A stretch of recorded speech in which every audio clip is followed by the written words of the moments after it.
So there are 5 candidates that will be on the primary ballot this upcoming week when you receive your ballot. As you probably noticed, there are only 4 standing on stage. Some of you probably, I'm sorry, actually there's only 3 that will be on the primary ballot. Patrick is an independent, so there will be 4 on your ballot. One of them is not here. I pray that there's someone in his camp that will send me a text telling me, giving me an explanation, but the only explanation that we did receive was no, I won't be there. So there you have it. And we appreciate our sitting congressman, and we share the love of Christ with him. But he is not here. There you go. All right? So we've told each panelist that they're going to have 2 minutes for opening statements. We will begin immediately to my left. And then as questions come in, I will rotate who answers the question first, unless it is pointed directly at that particular panelist. So, Dave Williams, please go. Real quick, I want to put in a plug for my good friend Ron Hanks, who's running for United States Senate. I ask that you please vote for him over Joe O'Dea. Ron Hanks is the true pro-life conservative running in this race, and we want that type of leadership in the United States Senate. And I'm also going to plug my other good friend, Tina Peters. I think she is doing a wonderful job for election integrity, and I would encourage everyone here to vote for her as well. I'm Dave Williams. I'm running for United States Congress, and thank you very much. And as it was pointed out, Congressman Lamborn is not here tonight, and I want to make this a point. If Congressman Lamborn is not here to look any of you in the eye, if he can't stand face-to-face with either his competitors or you to answer the tough questions, then how can we expect Congressman Lamborn to stand up to Nancy Pelosi or Joe Biden when we have to fight the critical battles that we have to fight? I'm running for United States Congress because, like many of you, I am a pissed-off Republican. I am tired of the sellout Republicans who say one thing to campaign, and then when they get into power, they do another. It has come high time that we start electing America First patriots, conservatives who will actually advance the issue of life, who will advance the issue of our Second Amendment, who will advance the concept and the principle of banning critical race theory so that our students aren't actually indoctrinated into hating America or hating anyone else. We need to fight to lower our spending in Washington, D.C. We have $30 trillion in debt and hundreds of trillions of dollars in unfunded liabilities because we have sellout politicians in both parties. It's not just Democrats, it's also Republicans like Liz Cheney, like Mitch McConnell, like Mitt Romney, and we need to send warriors, conservative warriors, who will be a wrecking ball to the establishment in Washington, D.C. Looks like I'm getting the hook here, but please visit my website, daveforcolorado.com. Thank you again.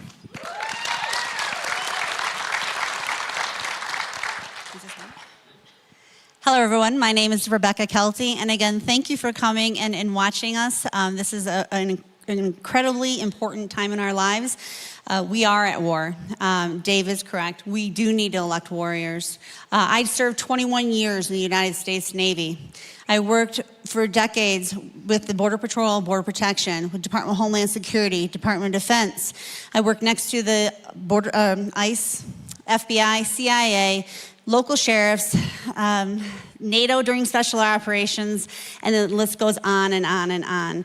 I have decades of experience dealing with DC, unfortunately, for good and bad times. I have not been just on the outside of that fishbowl. I have the experience. I have been on the inside of the fishbowl. I know where the problems are. We are overspending. Everything we hold dear to us is under attack. God, country, Constitution, and family. Those are the basic things that we should never have to fight for, but we are finding ourselves having to fight for them every single day, and I'm over it. And I hope you are too. We're tired of career politicians going in there, staying forever. We're tired of politicians. We want people representing people. I not only have walked miles in your shoes, my shoes, but I've walked miles in combat boots. I know where the problems are. We need to, as a country, come together in a conservative way and make sure that our Constitution is never infringed upon. Our First and Second Amendments are the first and second for a reason. We have to fight for them. But we have to elect people who are going to go to DC and fight for everything that we hold dear with their very last breath. For 21 years, I put on a uniform. I swore to support and defend the Constitution in this country. Not only did I say that I was going to support them, I said I would die for them every single day that I put my uniform on. My website is RebeccaKelty.com, and I really would hope that I could earn your vote in the primary. Thank you very much. God bless.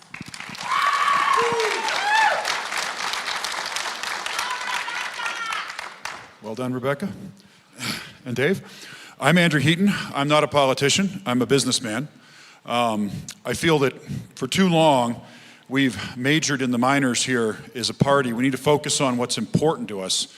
And I come originally from Buena Vista, up in the mountains, that was part of this district. I was three-time All-State there in basketball.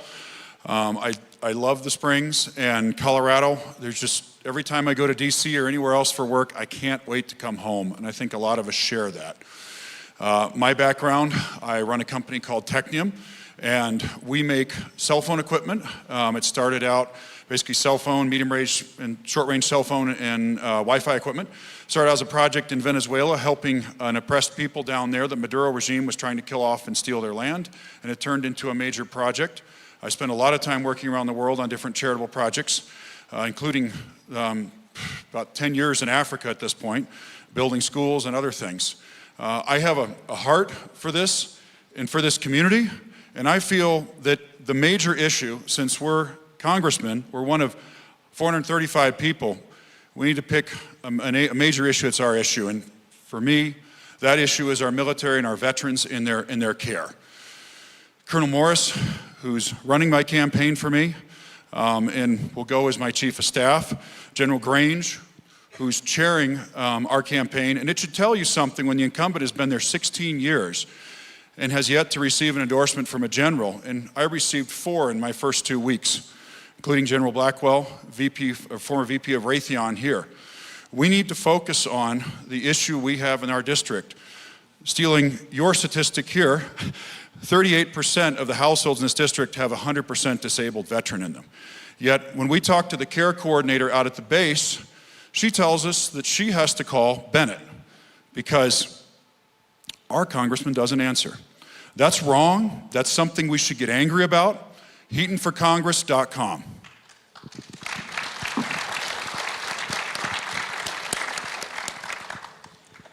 My name is Patrick O'Brien Faley, and I wanted to thank you all for allowing me to participate, even though I'm only an independent and not going to be on the primary. I grew up here in Colorado Springs my whole life. I grew up over on the west side where I developed a real strong sense of community. In seeing everything that's going on in this country, especially with the division, is why I'm running as an independent. As long as we have only 2 parties in charge making all of our decisions, we as Americans are going to be finally paying the price. The big thing also is going to be schools. School choice, making sure parents actually get to choose what school their children go to, and also choosing the education and not just a bunch of board members that are arbitrarily elected.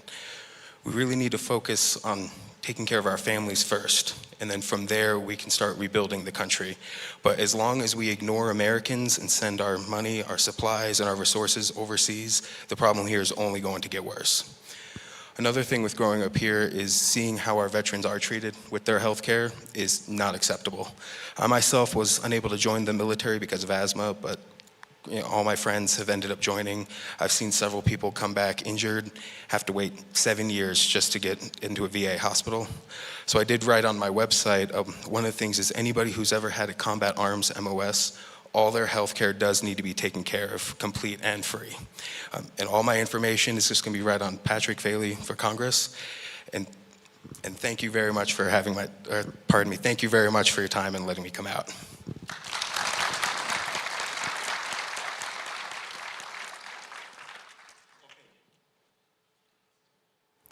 Okay, each member of our panel will be given 1 minute to respond to the question that is asked.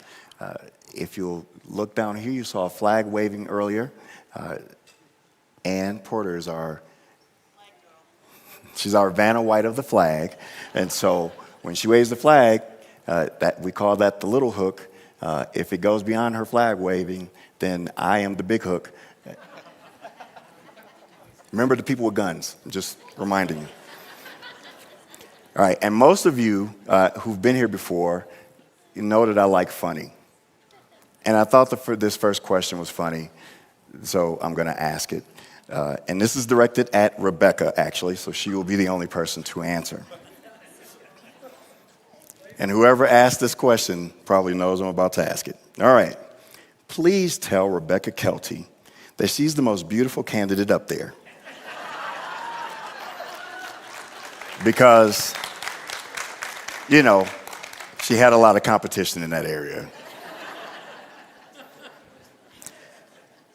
How long have you been campaigning for this seat? Hello, everyone. Thank you, whoever said that.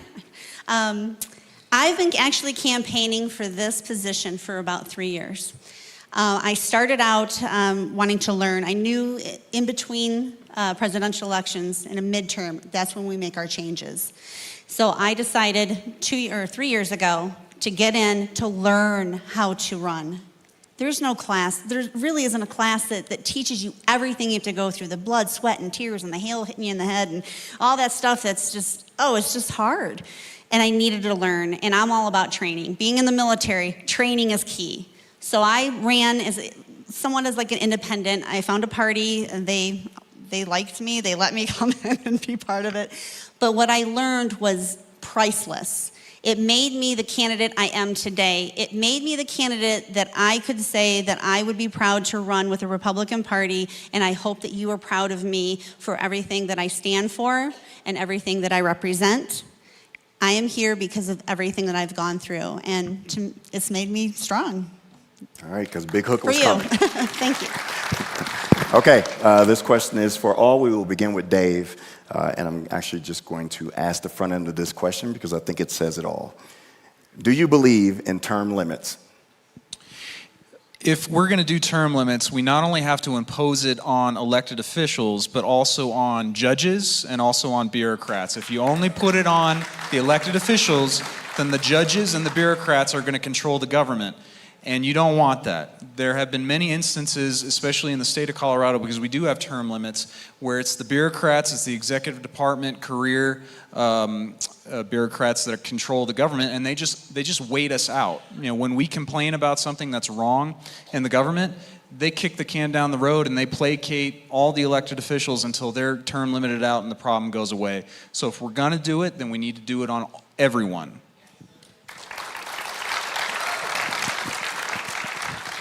Absolutely, I believe in term limits. With the longer they're in, that I have found, the more complacent they become to where we can't even identify whether they're a Republican or a Democrat. Term limits are essential in all three branches. And we have one for president, we need one in the Supreme Court, and we need one for the legislative. Absolutely. With term limits, it allows us to get out the bad, like the Nancy Pelosi's and the people that that affect us. They're not in our state, they don't represent our state, but they affect us every single day. The only way to do that, but we have to be very careful when we do that because we have to crack open the Constitution to do that. And once we do that, it's like Pandora's box. So I absolutely believe in term limits. I actually signed, and I'm not sure if the only one, but I signed the term limit agreement. So I agreed to 3 terms. So I don't know if anyone else has signed that, but I have signed that because I do believe in them wholeheartedly. Thank you.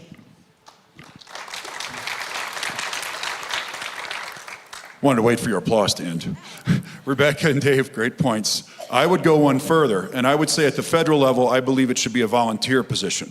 We were meant to have citizen congressmen. We were meant to go back to where we came from, and we were meant not to enrich ourselves from that position. If you haven't been successful enough in your community that you can afford to represent your community for free, you shouldn't be going.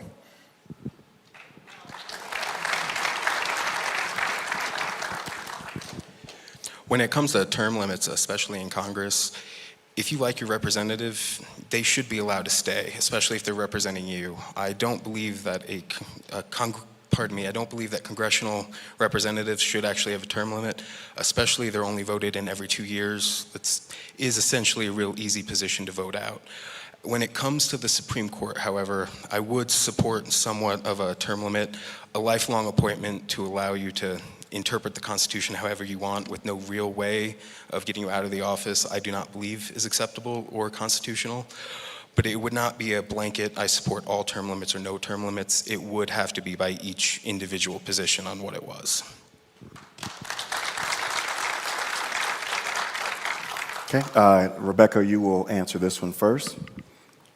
Can you tell us how your life and professional experiences outside the political arena make you the most qualified candidate for Congress?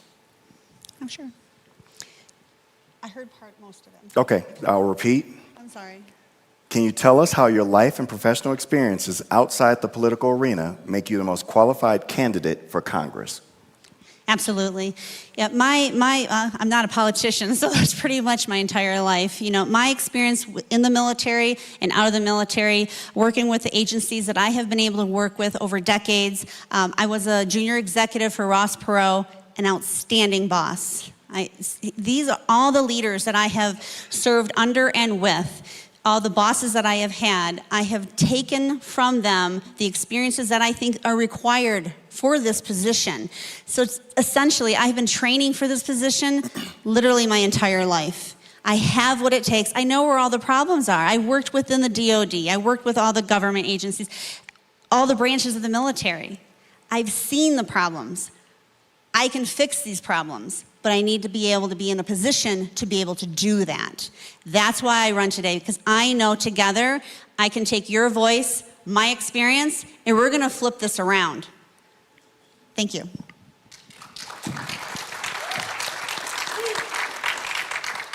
Well, as a businessman who is running 3 different companies right now with approximately 30, 40 employees between all of them, depending on how many part-timers you count, I have a lot of experience in the private sector in getting things done in the real world. We have a lot of professional politicians. We have too many people, as we were talking about last time, aren't term limited out. And we need to send members of our community to DC. This should be a district that DC fears. This person who's from this district is almost unassailable in terms of being attacked by the left. We should have a warrior in this district. By combining the power and experience of U.S. business and the U.S. military with individuals like Colonel Morris and General Grange, we hope to go to D.C. and raise heck. And we want to do that on your behalf.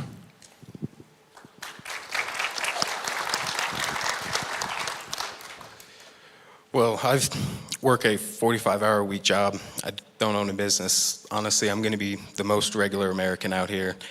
My mother is legally blind. We had to grow up. We were on food stamps. So I've lived the problems that people struggle with every day. I see it every day, especially when it comes to immigration. My wife is actually from the Czech Republic, and we got married out there, and just the process of bringing her here was just a tremendous headache. And I'm a US-born citizen, and I still can't bring my wife over. These are problems that are facing our entire community that are being overlooked by a lot of politicians. And I think the big thing is there's a lot of corporate bought politicians that aren't actually out looking for you as regular people. I've been in this community for over 20 years. I went to Coronado High School, always did the homecoming parades over on the west side. Friends and families have lost homes in the fires that we've had here, and the regular problems aren't addressed in Congress. It's the regular people that we're supposed to be representing are not getting actual representation.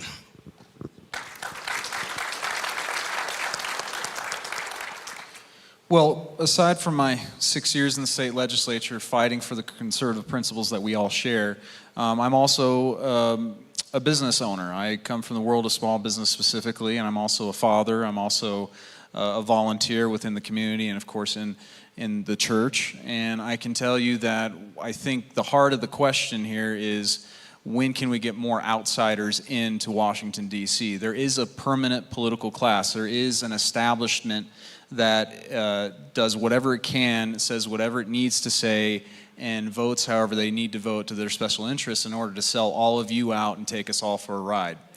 We need to get rid of those guys. The founders of this country did not envision career politicians. The founders of this country wanted people to go into public service, do their time, and then go back to their lives. Right now, we have a congressman who has been in office for 16 years and has failed us.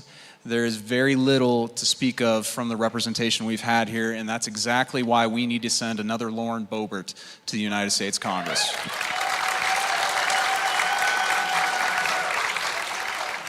Okay, Andrew, I think I'm giving you the second softball to start with. Maybe. So there's $40 billion, a bill that was up for vote to send $40 billion to Ukraine. So I would ask, the question is, how would you have voted? I would have voted against it for two reasons. For one, it is not really a bill that is going to support Ukraine. It's more going to pay back other countries in NATO for the mistakes that we have already made over there. We could have gotten off this crazy train, this merry-go-round over there, any of 20 points over the last 10 years.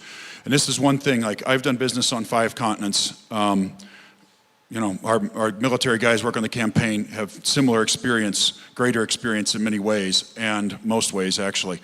And this is something we could have avoided a long time ago. For that $40 billion that could be helping us and our communities here, or better yet, never been taken from us in taxes in the first place, I find it incredible that only 3 congressmen voted against this. That's your money going to pay for Biden's mistakes overseas.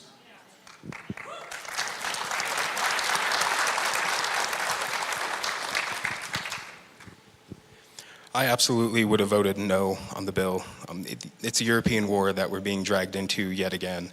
We do not even have baby formula on our shelves for our infants.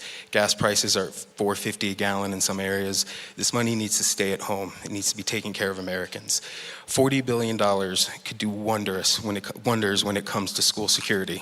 And the fact that we're going to send that money to a country that didn't provide for their own defense and take it away from our children and our hardworking Americans is something that is unacceptable. We need to take care of ourselves first. When you're on an airplane, they tell you to put your oxygen mask on before you help others. We need to do that with ourselves, and sending billions upon billions of dollars to foreign countries to fight wars that aren't even ours is not the correct way of doing it.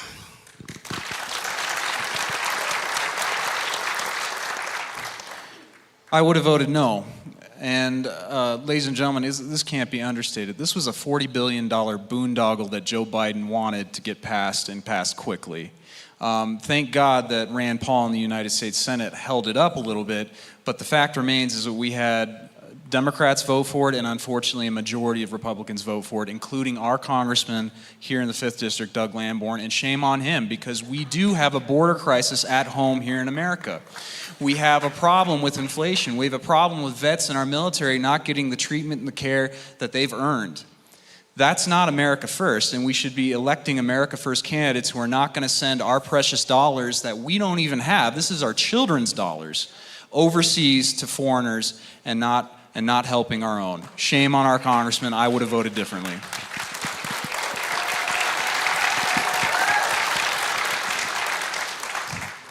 I would have voted no as well. You know, we can't even feed our children. We can't even get baby food for our own kids. And we're sending our hard-earned dollars. I don't know about you, but I work hard for my money. And for our politicians to just flippantly just send our money overseas, when here in our own country, we need that money. There are several people, I see them at the gas pumps. They'll put $10 in. It's not going to get them very far. Why? Because our inflation is out the roof. Our gas, our borders, our supplies, our entire country is imploding. And yet we're going to take $40 billion and send it over to the Ukraine so they can pay for their own Social Security, their own people, payout. It was a payout. It was it wasn't even a bailout. It was a payoff. Biden paid them off because we know, and he knows, they have things on our people here. That's exactly what it was. So no way would I have said yes. Thank you. And clearly Rebecca has not seen me at the pump because that usually starts with heavy sobbing. Every topic. Okay. Title 42 will inevitably be revoked. What would your legislative plan be to stem the flow of illegal immigration? And this will begin with Patrick. Well, first and foremost, we need to enforce the existing immigration laws that we have. We need to have a secure border. The fact that anybody can just walk in through cartel-controlled states right into the United States with no vetting. And then we're seeing immigrants that are coming from other parts of the world. So clearly they had to come into Mexico to cross our border illegally. With terrorism on the rise, with drugs coming into this country, we need to make sure that we take care of ourselves and provide for our safety. Furthermore, with an open border, it's only hurting legal immigrants that actually come to this country the correct way. It is deterring them from being able to get work, and it's holding up Americans that are waiting on their families in foreign countries to be able to come here and spend their time with them. We need to take care of the legal immigrants first, and then we can start taking care of the refugee problem.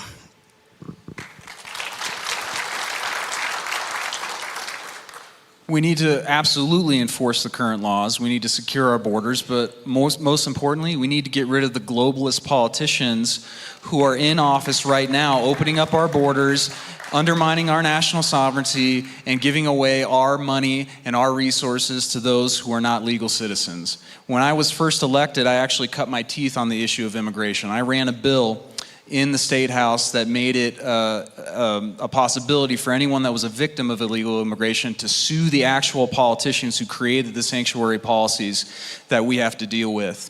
That's the type of leadership that I'm going to bring. We're not only going to be tough on immigration, but we're going to make sure that we're doing it in a legal way.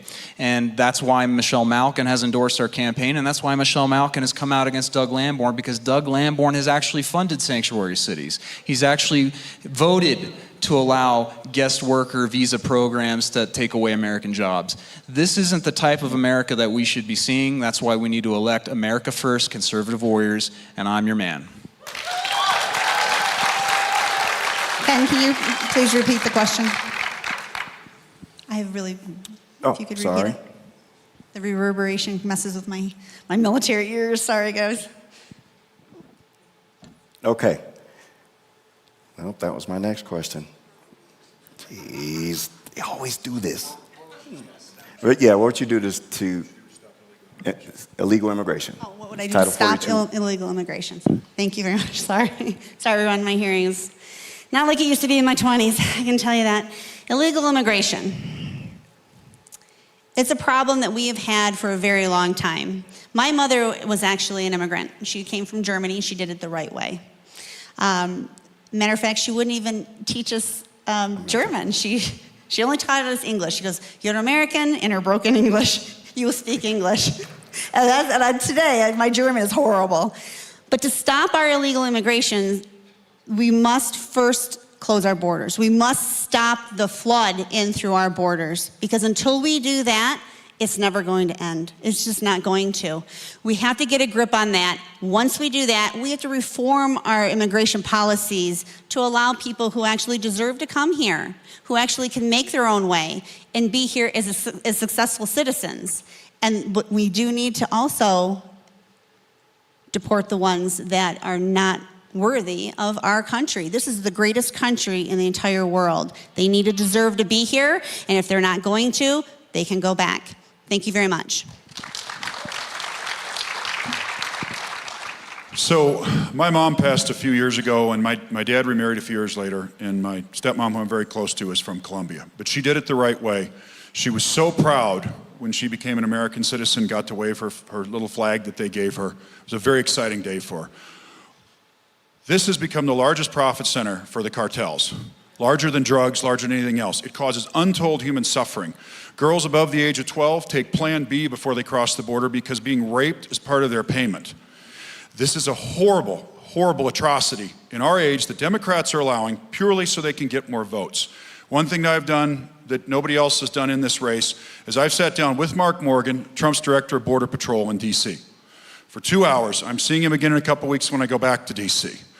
Border Patrol knows how to fix this. They need to be allowed to take the gloves off and do their job. And there needs to be real penalties for businessmen who employ illegals and look at it as a cost of business. $10,000 fine, so what? It's a cost of business. It should be jail time.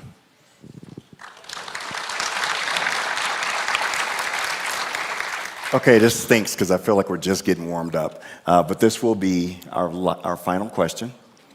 Patrick went first. See, everyone else feels that way too. Everyone feels that way. I'm just kidding. All right, so we'll begin actually with Dave. This is our final question. How have you fought for the unborn, and how will you fight for the unborn if elected to Congress? This is a great question. I wish we had more time to talk about it, but I was one of the state legislators leading the charge on the historic 24-hour filibuster that we had against the god-awful, radical, pro-abortion bill that the Democrats ran down our throat. Prior to that, I also ran the toughest pro-life bill in the history of Colorado, where we would have not only rejected Roe versus Wade, but also impeached judges that tried to enforce it when we tried to protect life. If elected to Congress, I'm not only going to protect life and fight life to the fullest extent, but I'm also going to offer legislation to make it illegal for abortion tourism so that people can't come to Colorado and get abortions if it's restricted somewhere else. We need to protect life, and this can't be overstated. This is probably the most important moral issue of our society, and if we can't get this right, we won't get anything else right. So elect me, and by the way, I want to point this out. Doug Lamborn voted for Planned Parenthood funding to the tune of $500 million in 2018, and for abortion drug treatment for our military in the latest NDAA. Let's vote him out and get a real pro-life candidate in there.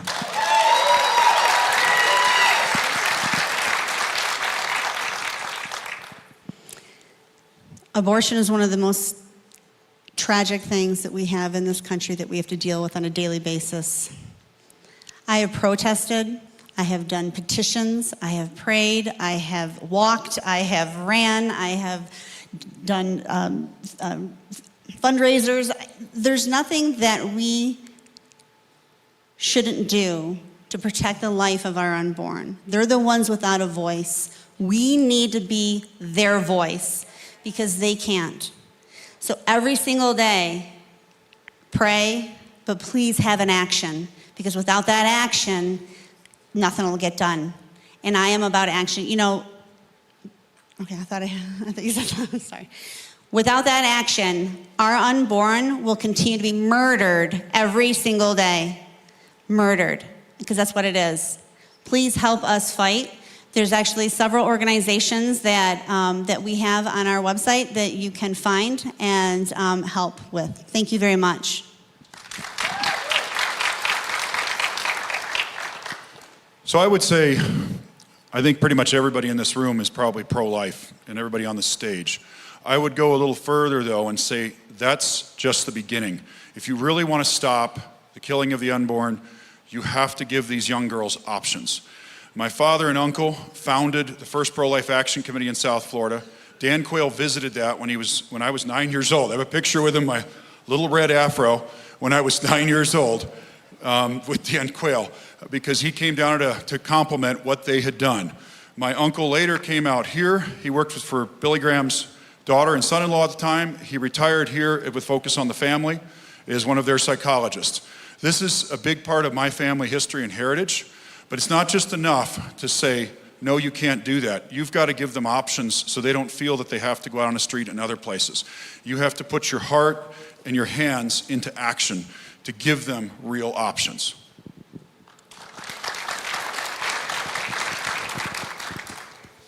I actually have a 6.5-month-old, and watching him be born, going to the ultrasounds, at 10 weeks, seeing his heart beat, his hands move and wiggle around, that's a person. You know, your brain is firing electrons, telling your muscles to do something. You are alive. That is a person. I will say, though, is we do need options, and Planned Parenthood should do their job and actually plan parenthood, not eliminate parenthood. They need to be there to help give options for young people, educate them, and let them know that their actions do have very real consequences that you can't just want and wish away. The big thing would be focusing education on the youth, but also repealing and eliminating laws like Colorado that allow such late trimester abortions. That needs to stop first, and then we can move on to a further discussion. But cute little babies. Like that is the most important thing in my life. And anybody, honestly, who has voluntarily chosen an abortion deprived themselves with the happiest moments they'll ever have.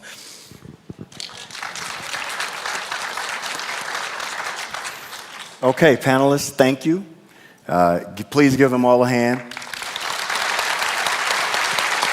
All right, so I'm going to introduce the candidates, and then after that, we will go into our Q&A after they've given their statements.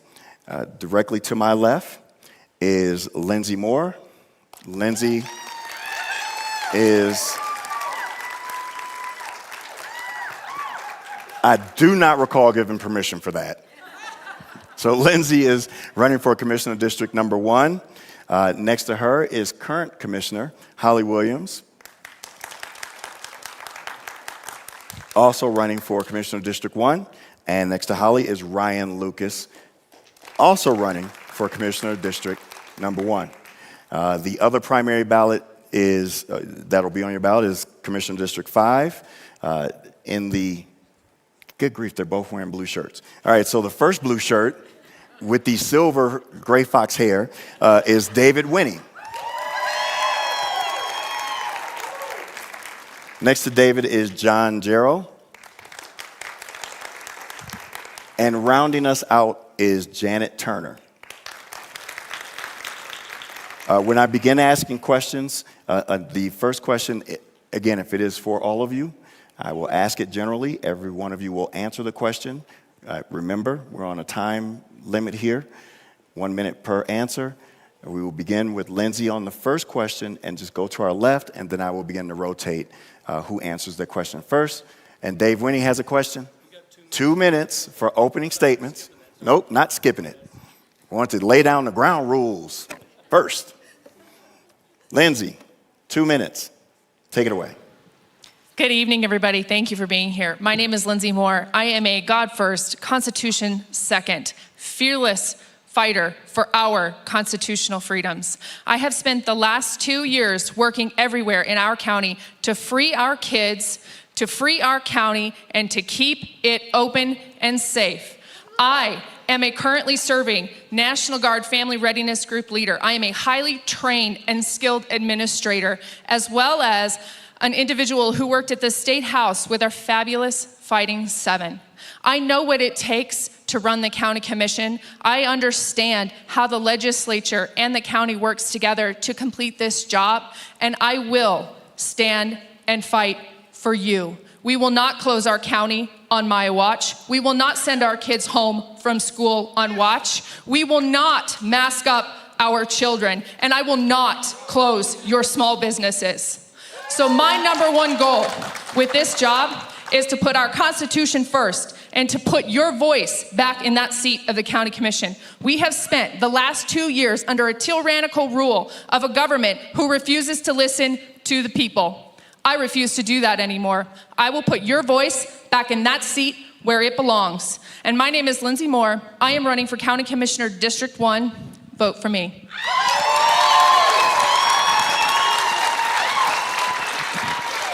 It's on, Holly. Good evening. My name is Holly Williams. I've had the honor of representing Commissioner District 1 for the past 4 years. I ran and I won with 70% of the Republican vote. And it is a very challenging job. We work under a very strict budget. Our budget, we run on $306 per person. In the county, we have 748,000 citizens. Our mill levy is 50% lower than that of the next highest metro county, which is Mesa County. And so we have long abided by Tabor.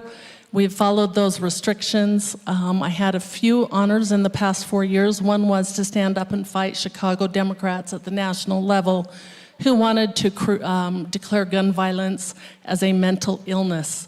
And we objected to that because they wanted to put it under public health, which meant that Governor Polis would have taken away our guns. I fought hard for our roads and our bridges. with getting funding for powers and research, as well as completing our I-25 from County Line to Monument Hill without tolls. And our staff did a fantastic job of meeting our 15 million commitment. The 7.5 million was left when I came on by not using county funds. We've increased the funding to our roads by $14 million. We've also fought hard against state mandates. We've lost just a couple here recently. The toughest one we are going to have to face is collective bargaining, which is the governor's payback to the unions. And that one will be a very hard issue for us to face as county commissioners. It could cost us up to from $14 to $24 million, and we already have a tight budget to begin with. I appreciate being invited here tonight. Thank you. Thank you so much for having me out. My name is Ryan Lucas. I want to just really quickly say this is my first event as a county commission candidate. So I really love that this is just right across the street from me. I live on the other side of Powers, actually. But I want to say thank you for hosting this event. I think it's really important that we have these opportunities to meet all of the people in this district. And I'm really hoping that after tonight, at least a few of you maybe want to learn more about me and maybe have some open discussion about what it is that we need to accomplish out of the Board of County Commissioners here in El Paso County. My name is Ryan Lucas. I moved here about 3 years ago. I've lived in Colorado for about 14 years now. I moved to El Paso County with my wife, who has lived in the district for the last 14 years as well. I really have loved getting to know my neighbors and become a part of the community here. And I am really looking forward to the opportunity to spend more time getting to know all of you. My website is ryanlucasforcolorado.com. And I am not collecting any donations for this campaign. So you are not going to be hit with a banner ad asking that you donate. You can just take a look at my website.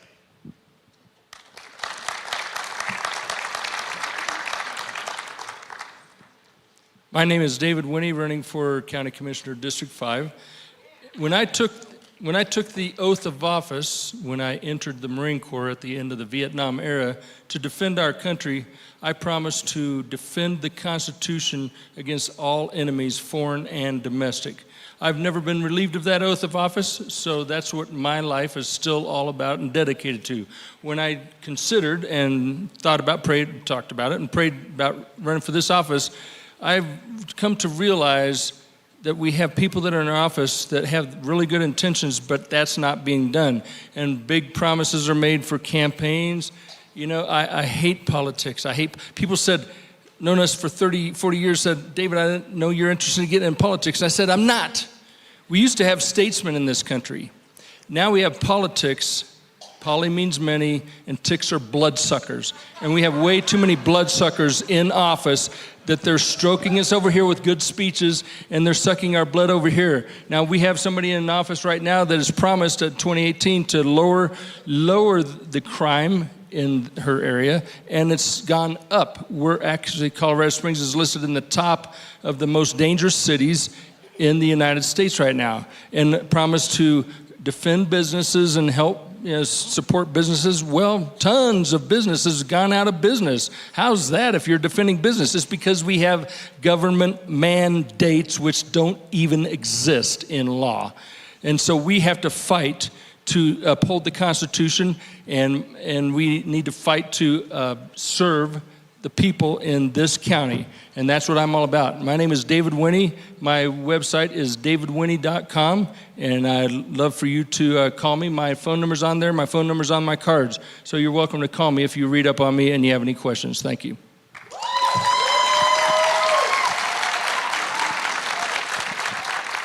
Thank you so much for holding this event and for inviting all of the candidates. My name is John Jarrell.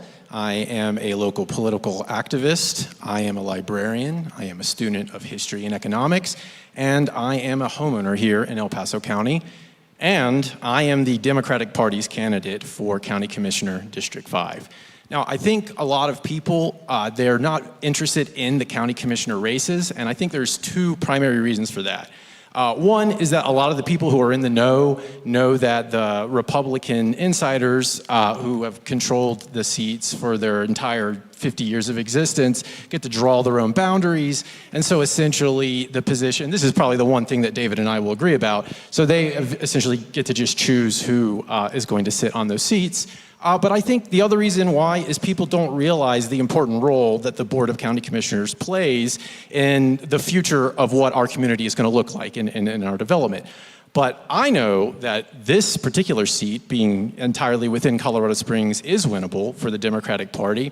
And I know some steps that the board can take to help make sure that that future of our community looks better for all of us. So we can have development that, for one, pays for itself through taxes, rather than relying on the federal government and cities to annex the properties to pay for the infrastructure that we commit to making. We can also promote development that will bring down the cost of living here in Colorado Springs and El Paso County, and we can promote development that is sustainable so that 15 years from now we're not in a water emergency and having to deal with that inevitable reality. So again, my name is John Jarrell. I am the Democratic Party's candidate for County Commissioner District 5, and my website is electjarrell. That's JARRELL.com. I am taking donations, although, you know, I don't know how many people in this room will be donating to my campaign. Thank you.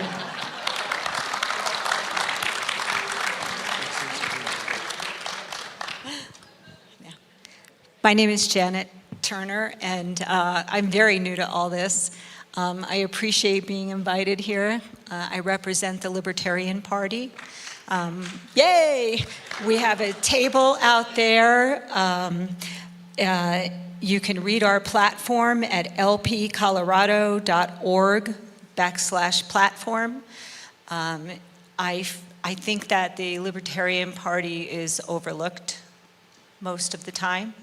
I don't think people have a clear understanding of who we are and what we stand for.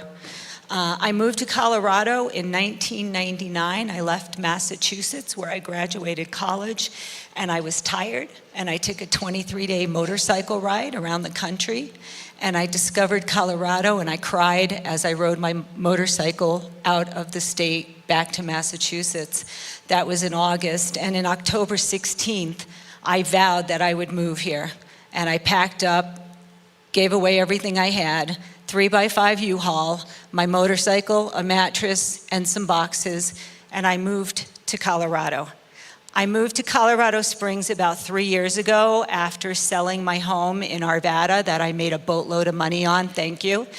And I bought a beautiful 2,600 square foot home here. I run a business out of there. I own a legal Airbnb. That's a whole other story. And I'm also an occupational therapist, mostly retired. I do the office portion now. I gave up the field work about a month ago. I've lived here about 3 years, and it's a big, small town. And it's probably the best place I've ever been. The community is incredible, and it's over, but I hope that if you do consider me, I could be a benefit to the office. Thank you.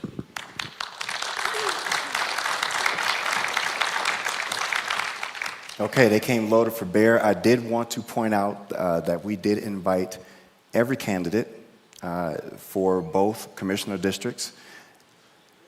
And only one candidate of everyone that we reached out to for tonight's forum, only one person did not reply at all. And that person is the current commissioner for Commissioner District 5, which is why you don't see the sitting commissioner for that district here tonight. All righty? So we'll begin our questions. Again, the first question, Lindsay will go first, and we'll go directly to her left. You will have 1 minute. And then we'll rotate beyond that. Are we all ready? Give me a woo-ha. Ready. I can't get a woo-ha? Hoo-ah! Or that. That works too. All right. There we go. All right. What will be the number one thing that you fight for if elected? And what will your plan be? What will your plan be?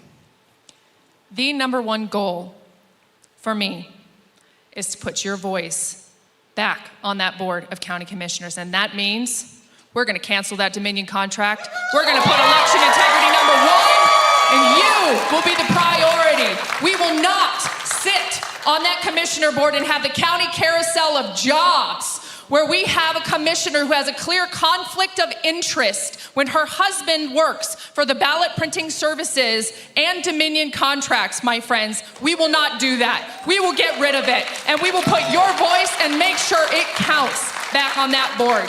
Thank you.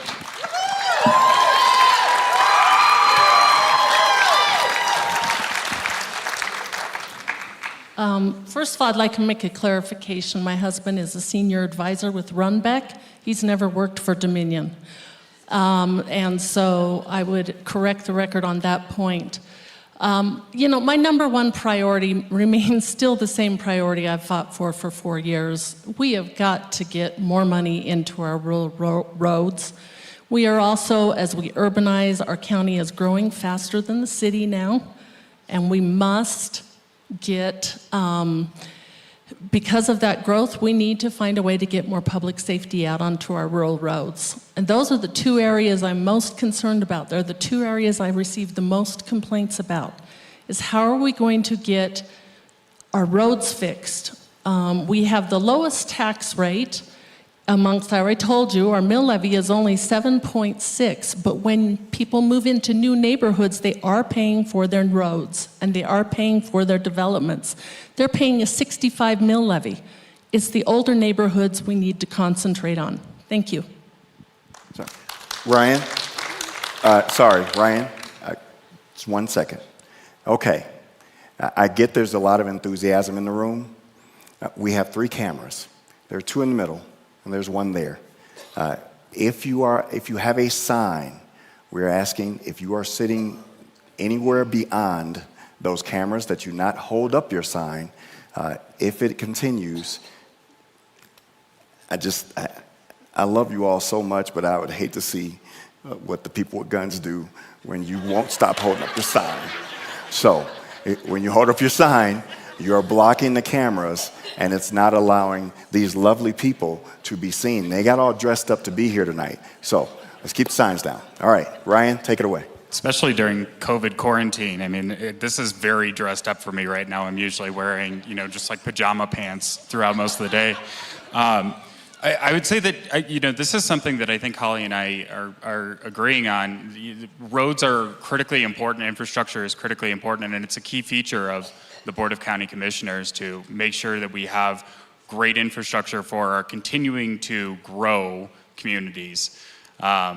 Going to this question about public safety, I think that it's important for us to start to deal with some of the underlying problems when it comes to public safety. It's not just putting more cops and sheriffs on the roads. It's actually dealing with the root causes that result in poverty and crimes of opportunity. So I would want to see greater investment in our public health, our human services here in this county to start to deal with some of these growing population problems that we see here.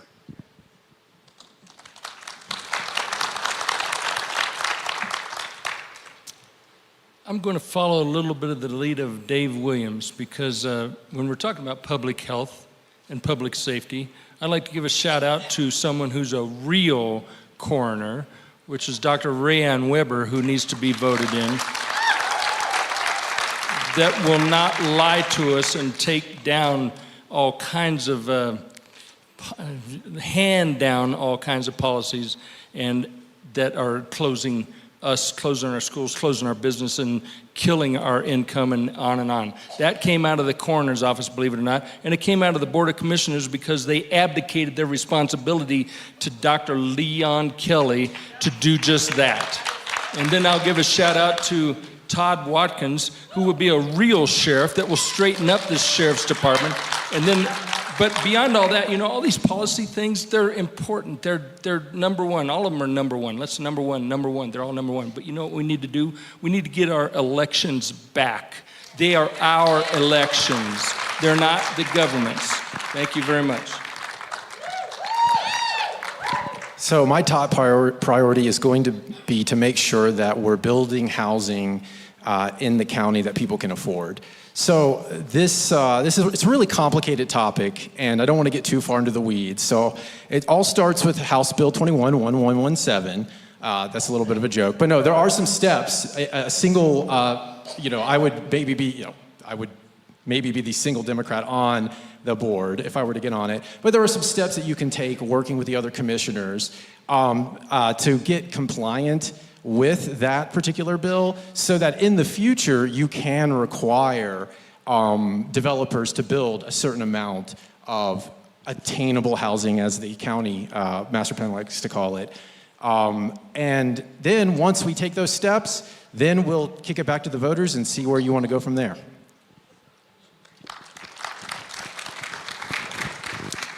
So I actually agree with what's been said previously. Colorado Springs, El Paso County is growing at an exponential rate, and I don't think currently we're keeping up with the growth. And I'm seeing a lot more infrastructure problems, and I'm seeing a lot more homeless problem, which goes to safety. And I'd love to sit up here and tell you the answer to all of this, but that's why you have a board, so that 5 people can get together and figure this out. So, thank you. Okay, Holly, you will field this question first. What have you done, and what would you do to address transportation needs in our community? Well, the one thing we have done is we really fight hard with we've worked at the Pikes Peak Area Council of Governments, the Pikes Peak Rural Transportation Authority, and within our own budget. So the Pikes Peak Area Council of Governments, 8 different governments gave up $8 million to help us get powers and research done. This year we gave up funding in Woodland Park to help get Highway 115 done. It is a partnership. We're constantly working with others. We are putting the Pikes Peak Rural Transportation Authority up for renewal this year. That is a 1-cent sales tax. Right now, the projects we have going in my district are Black Forest, and we'll also have Highway 115 is going to start. Highway 105 will start soon, and Beacon Light is getting ready to start as well. So those are the 2 transportations. This year we have added, since the 2017 ballot issue, we've added $13.1 million in permanent revenue to our roads budget. We also have a road impact fee, which is put on developers. So I will stop there, and we'll continue on.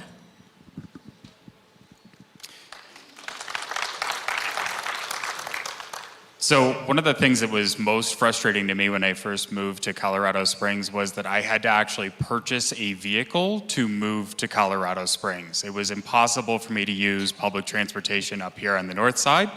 I think that that's an excellent opportunity for us to connect all of the communities throughout Colorado Springs. Somebody said earlier it's a big small town, right? We have a lot of communities in Colorado Springs and in El Paso County that could do well with some really good interconnected bus systems. And I would love to see that happen so that we can get more vehicles off the road rather than trying to constantly repair and fix the roads.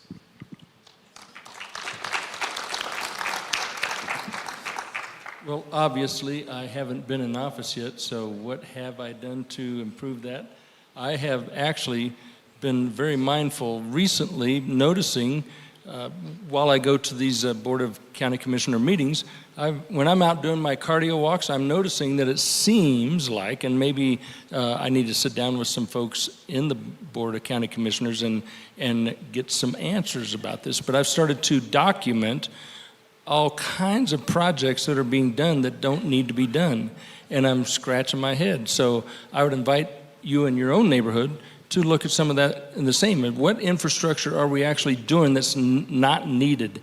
And what infrastructure does that mean we're bypassing that is severely needed? And my neighborhood's a great example of this, that they put patches and Band-Aids on while they're ignoring things that need to be done and doing over and over and over again. And I'm taking pictures of them. Send me your pictures. I've got an email address on my website, so that we can actually start listening to the people and start doing what needs to be done. Hello, I rode the bus here for 5 years. I had to stop once I got involved in politics because the bus system here is terrible, and you can't take a 3-hour round trip to get wherever you want to go. So obviously, what I'm going to follow up with here now is I'm going to promote better public transportation in this town. And if you're thinking, well, I want to focus on me and my car, my road, well, that's great. Let's get a good public transportation system so that people like me who would ride it will get off the road and get out of your way.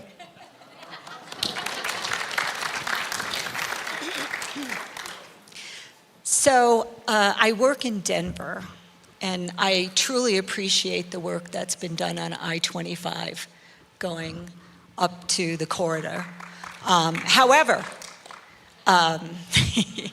as much as I appreciate the work that's been done up there, as a person who runs an Airbnb, my biggest question before anybody books with me is, are there any buses by you?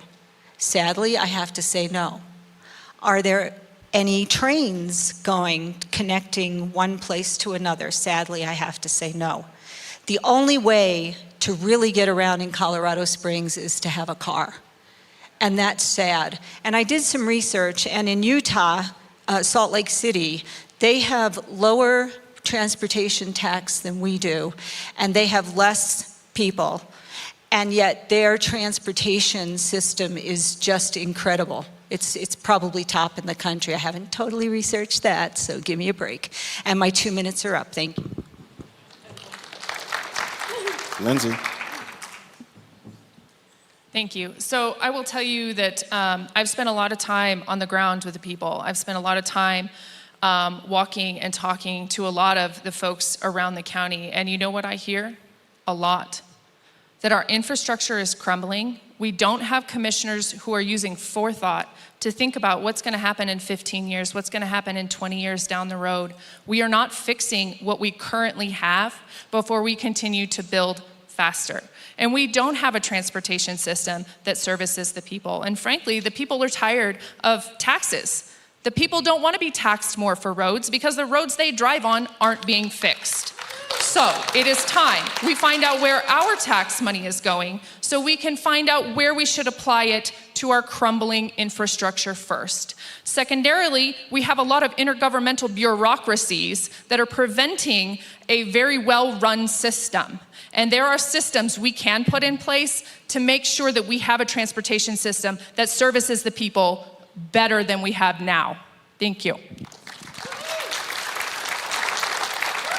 Okay, Ryan, you will field this next one first.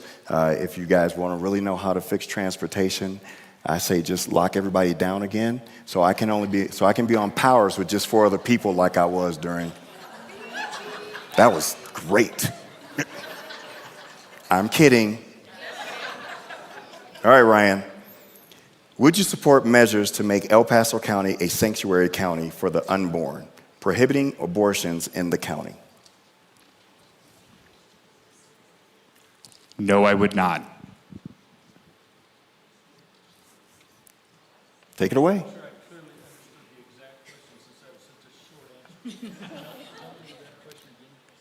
Would you support measures to make El Paso County a sanctuary county for the unborn, prohibiting abortions in the county? Absolutely. Why would we want to murder the little poor children that were never a party to a crime? Murder them. Yes, it should be a sanctuary county. And I'll do everything I can to be a part of that effort.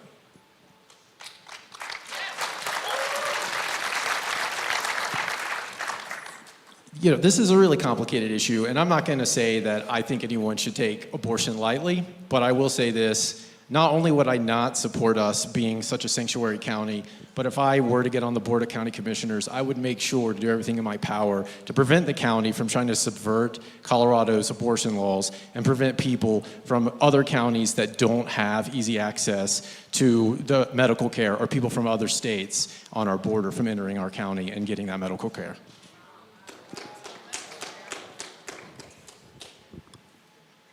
Am I allowed to not answer a question? The topic is way too hot. And, you know, can you not hear me? My personal beliefs have nothing to do with this question. I believe of the rights of the individual. So, sorry. Yep. Number one, abortion is murder. I would absolutely support El Paso County becoming a sanctuary city. We should never, ever. There's no constitutional amendment that says we have a right to do that. Secondarily, that's against God's law and that's against natural law.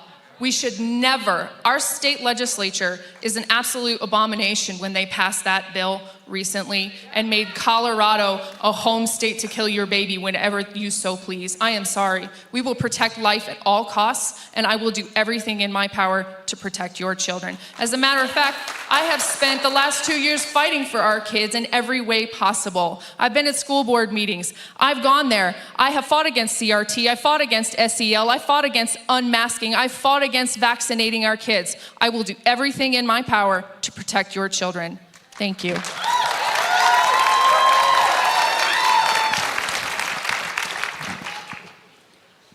I wanted to say I am pro-life and I would support becoming a sanctuary county. We do have a couple things, roadblocks in our way. And the first is that we can't become a sanctuary county because of the way Colorado law and DHS and the county operate together. That's the Department of Human Services. We have that opportunity. One of the ways we are going to seek to get out of collective bargaining is to become a home rule county. I would expect that if we can become a home rule county, we may be able to ride in their way for us to become a sanctuary county. Because I am 100% pro-life, and I do think it is, it's very awful that we will teach our kids how to have sex and how to be girls or boys, but we won't teach them the most common way to prevent an unwanted pregnancy, which is abstinence.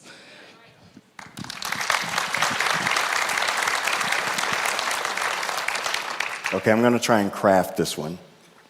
When there are mandates coming down from Denver in response to a health crisis, what do you believe your authority is in this area as it pertains to being a county commissioner? And Dave Winnie will begin first. I'm glad to answer that question. I say this quite often in my speeches when I'm talking. When Todd Watkins is our sheriff and I'm on the county commission, then if I say, Todd, we need to get together and talk about election integrity or something like that, would you meet me for coffee? Well, both of us in office, that becomes a valid government mandate. All other government mandates are completely invalid. They're against the Constitution. We should defend the Constitution against enemies, both foreign and domestic. And boy, do we have a bunch domestic. We have people that are Democrats that self-identify themselves as a Republican. We've got to stop that. And we have people that love to play, when we're kids, we like to play musical chairs, and it's fun. But when we're adults, we've got to stop that. No more musical chairs with elected officials.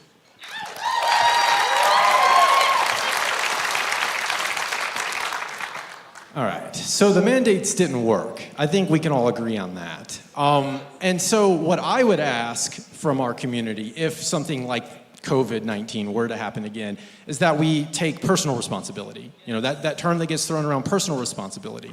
So, you know, do your research, don't fall for conspiracy theories. You know, if we all got together, wore our masks, got vaccinated when the vaccines were available, then we wouldn't have had to worry about the shutdowns, which didn't work as well as communities around the world that took personal responsibility.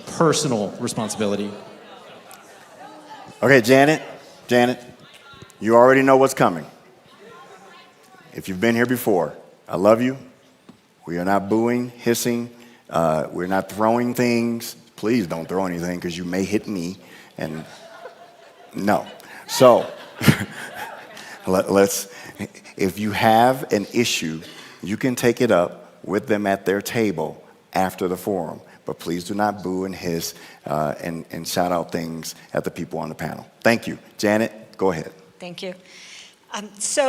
Libertarians, we hold that all individuals have the right to exercise sole dominion over their own lives. So mandates are unconstitutional, as the panel has said, and we should use our own brains. And I think we have forgotten how to use our own brains because we've been mandated to stupidity. So that's all. Lindsay. My turn again. Okay, so can you hear me? That was off for a minute. Okay, great. So, number one, all mandates are illegal, unlawful, and unconstitutional, number one. Board of County Commissioners considers themselves a constitutional body. If I consider myself a constitutional body, should I not follow the Constitution at all times? Is there a constitutional amendment that says I have any right to legislate your health care? No. You have every right to take care of your own health care. The state and the local government and the national government is completely out of control. The Constitution, its amendments, and our local government has stepped outside of the box of their authority. They have stepped over the line, and they have chosen to tell you what to do with your house, your business, your child, and your health care. No government should ever have any right to tell you what to do with your health care. I will not close your businesses. I will not mandate that you wear a mask. I will not shut the county because your personal health care is just that. It's personal. It's meant to be private, and we'll keep it in the private sector. Thank you.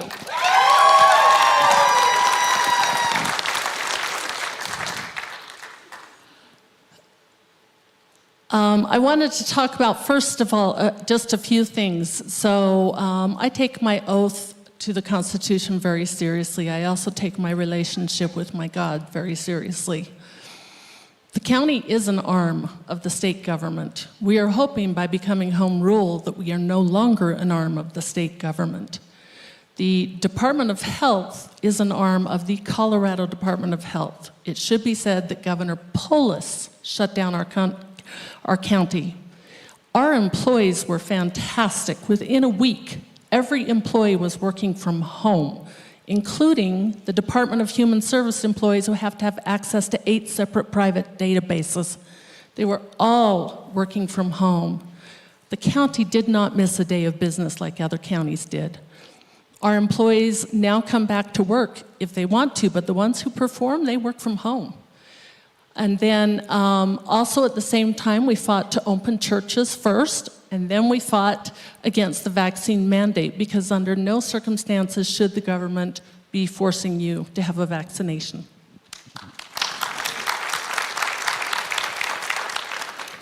So I just want to underscore that there's a very important point that Holly just made, which is that the county government is an extension of state government. That is a very important thing for people to understand. The county does not get to operate independently, which means that the county should be leading the charge in helping to make sure that the community understands why certain decisions are made, not to subvert the state government. That is a form of subversion in your role. Taking your oath means that you are upholding the responsibilities of your job. So I think it's important that we give the Board of Commissioners a little bit of slack for the fact that they were able to actually stand up and say, we disagree with this, but we're still going to do our job. All right, John, you're first up. What's your plan for balancing city growth and preserving the city's natural beauty? Yeah, that's a really good question. I mean, that goes back to I think the most important thing, the most important role for the Board of County Commissioners, which is to make sure that development, I know I've lost the crowd now, but that's okay, to make sure that development is promoted by the Board of County Commissioners in a productive way, that prioritizes water management, that prioritizes our natural resources, and prioritizes the cost of living as well. So, ultimately, we just have to make sure that we're working with our developers to keep our county as beautiful as it is. Thank you.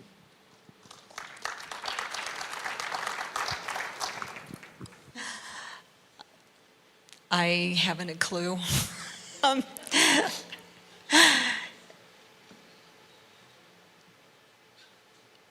It's a tough one. It is. My brain's empty. I think I'd have to do a lot more research on this to come up with a good answer. So that's all I got. All right. It's honest. It's on me. Thank you. So this is a twofold question. Colorado is a naturally beautiful state, and Colorado has some factors to it that we should keep and we should preserve. We have that beautiful red dirt over in Manitou, and we've got some other natural resources that we need to do our best to protect and take care of. And the other thing that we need to do is we need to make sure that we balance what we do.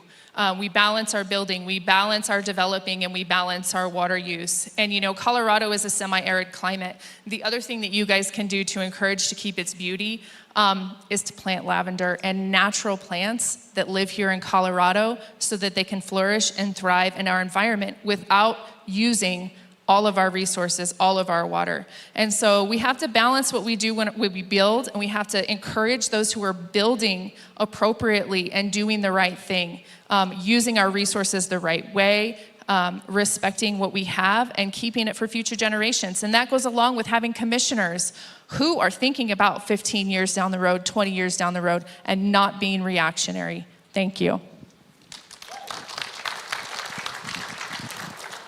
So I wanted to change the question a little bit. I know the question was, what can I do to balance city growth and our city's natural beauty? I can't do anything about that because I'm a county commissioner. I have no control over our city government. So I wanted to say what I can do to balance county growth and county beauty. A couple things we've done. We have had an amazing parks department. Unfortunately, unlike a city's budget, the county's budget has to start with DHS and then our jail and our sheriff. And from there, we go down through a lot of mandatory services we must provide, the collecting of taxes, the assessment of property. We eventually get down to roads and parks. And our county parks department has done a fantastic job of adding new open space, the Santa Fe open space, the Pineries, improving our parks, the Cane Open Ranch. As far as county growth, we do our very best on that, but when a person decides to build a shed on their property, we can't stop them. And if someone buys a property and wants to develop it, we set out the rules, but they are allowed to develop it. And I do support the 300-year water rule out in El Paso County. So again, I think one of the things that's important for us to kind of underscore, we're talking about transportation and infrastructure an awful lot today. A lot of that has to do with the job.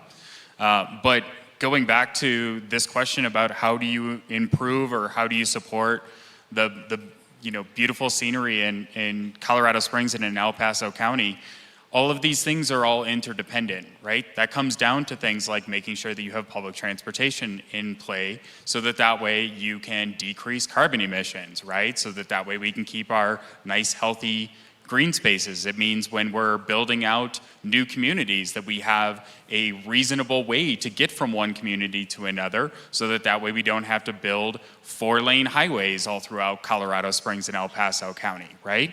So all of these things are going to require significant investment. They're going to require a lot of intentionality as we continue to build. Colorado Springs and El Paso County is growing faster than anywhere else in the state. In order for us to support that, we have to actually start building smartly. I hope you don't mind if I digress for a minute, because the question went by me, then we had a whole bunch of foo-fa. So I would suggest that everybody in this audience buys the book, The Doctrine of Lesser Magistrates. We don't serve in the county at the pleasure of the state government. It doesn't happen. All of these governments serve at the pleasure of the Constitution of the United States and the state constitution. That's it. So, on to this question. I've been a project manager for, I have a long-term IT career in heavy-duty project management, company-wide, worldwide projects, and a lot of these things that we're talking about deserves long-term planning and requirements gathering, like project management. And I view, it's my guess because of the way I'm viewing things that are going on, is that we're money and development driven rather than thoughtful and citizens of this country driven for these development projects. All right, this will be our final question. Janet, you will answer first, and hopefully the way I read it, it'll make sense. How will you hold developers more accountable to pay for the infrastructure improvements required before they begin building their projects? You need me to repeat your first? Okay. How will you hold developers more accountable to pay for the infrastructure improvements required before they begin building?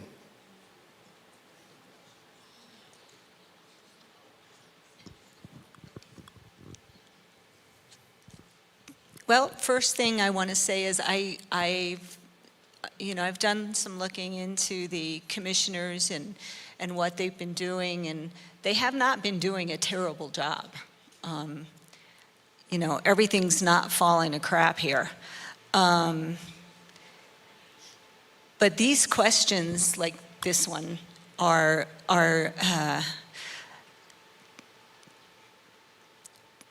pretty complicated.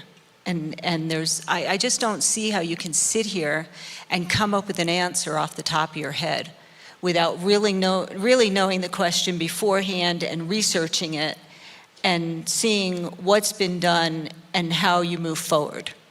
And, I think when you're in one of these positions, you get to have that opportunity to see what's being brought forth and to actually take a look at it from all angles and make a real positive direction to go, and I'm being waved at.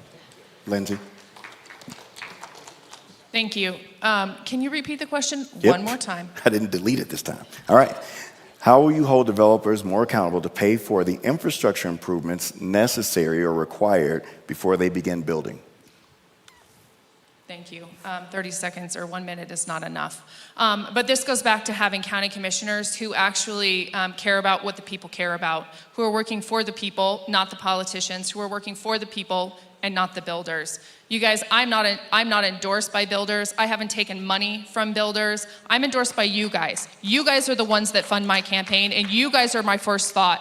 So when it comes to building inside this county and making a difference, we need to make sure that we're making them toe the line. They can't change the zoning on you 3 times. We can't go back and say, no, you can't have that. As a matter of fact, we have some fire impact fees that, a lot of our county firefighters missed out on, because the Board of County Commissioners tabled it and said, no, you can't have that. You guys, that funds the fire department. That helps them serve you. That helps them get that fire truck to you. As a matter of fact, we have a county dispatch that's been putting people on hold. Is that appropriate? Is that safe? No. We need to make sure we have county commissioners that are serving you, not themselves.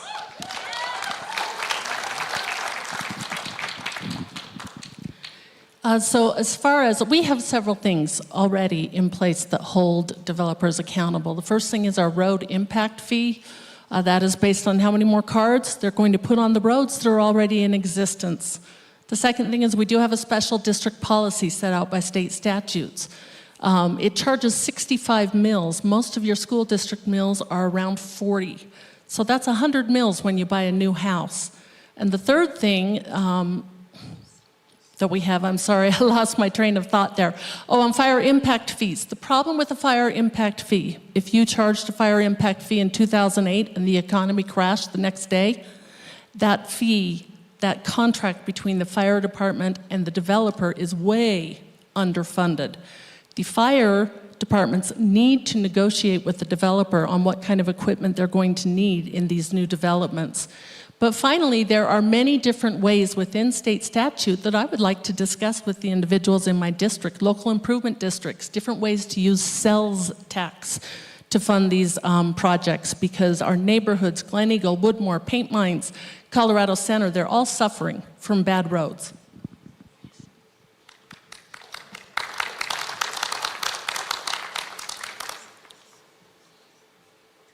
So I think that the number one thing that I would point to with this topic is that, well, two things. One, as I mentioned at the very outset of this whole thing, I'm not collecting any donations in this campaign.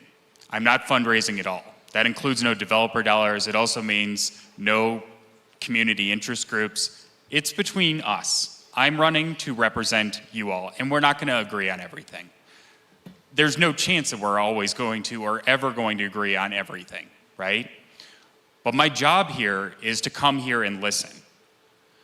So I can tell you what I think are some things that we could potentially do to hold developers accountable, but what I'll tell you is that no developer's got bills on me. Nobody's buying my campaign. That's between you and I, right? The voter and the candidate. So I would encourage you to reach out. Since this is the last question, I'll say very quickly. I encourage you to reach out. I do actually want to talk to you all. I want to have conversations with you all. Thank you. All right, fees and taxes, taxes, fees, fees and taxes, taxes, fees. It's what I've been hearing a lot of as solutions to our problems. And I've studied history for 40 years, and I've studied scripture for 50 years, and I've really intensely studied what in the world is going on in this country for the last 7 years because it needed to be studied. Now, I'm a project manager, so I'll go back a little bit on that kind of thing. In project management, you have something called a Gantt chart. Here's a whole bunch of tasks, and then here's a critical path, what tasks have to be accomplished in a certain, then other tasks that can be done different times. Well, the way you solve this problem is you make sure that you have infrastructure done before they get to do anything else. And you make sure it's done right. Because I find that it's possible, I haven't dug far enough into this to prove this yet, but I would love to. And in order for us to get contracts or records or any of this stuff, we have to do a core request, which costs us money. They don't just sit down with us and say, here, let me open the books for you and let me show you. So what the problem is we are paying with our taxes what they are neglecting to have the developers do ahead of time. We're the cash cow, in other words. Oh my gosh, I'm about to agree with Dave Winnie again. Okay, so we got to require the developers to build this infrastructure up front, and then importantly though, to put this price into the house instead of these special metropolitan districts, which can have the 65 mill levies that Holly was talking about, and then that can be an unexpected fee for the homeowner that buys the house. It happens all the time in this county.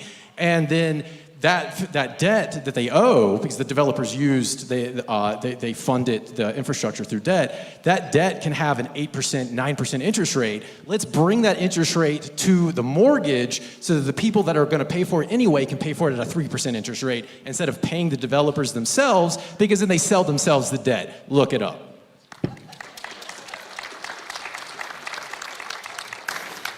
Okay, I would like for all the candidates to please stand. Everyone, please give them a hand.